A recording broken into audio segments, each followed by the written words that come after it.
ইশাক সাহেবের জন্য গেজেট পর্যন্ত প্রকাশ হয়ে গিয়েছে। অন্যদিকে চরমনার পীর সাহেবের ক্ষেত্রেটা ঝুলিয়ে রাখা হয়েছে। মনে হয় যেন আলেম সলাম মানে কালাম হইলেই, ইসলামিক কিছু হইলেই, দাড়ি টুপি থাকলেই তার কোনো অধিকার নাই, তাকে যে কোনো মূল্যে ঝুলিয়ে রাখো, মূলা ঝুলিয়ে রাখা হয়েছে।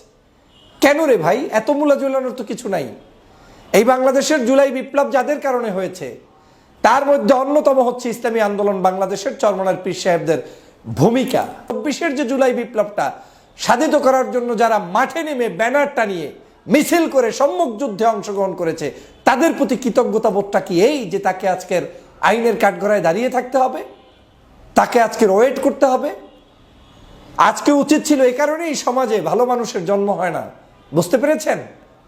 আজকে উচিত ছিল চরমনার পীরকে পুরস্কৃত করা, এ জাতির পক্ষ থেকে তাকে মূল্যায়ন করা, কিন্তু সেই মূল্যায়ন তো করলেন না, উল্টো তার নৈতিক প্রাপ্তি সেটাকে আপনারা দিচ্ছেন না।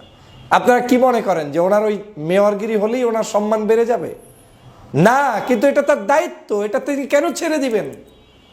তাদের সম্মানের চেয়ে 1000 গুণ বেশি আছে, লক্ষ গুণ বেশি আছে। তাদের প্রতি মানুষের ভালোবাসা আছে, তাদের নিজস্ব মুরিদ আছে, তাদের নিজস্ব ফলোয়ার আছে। তাদের জীবনে 10 পয়সা আপনার এই সরকারি ফান্ড থেকে খাওয়ার জন্য কেউ বসে থাকে নাই।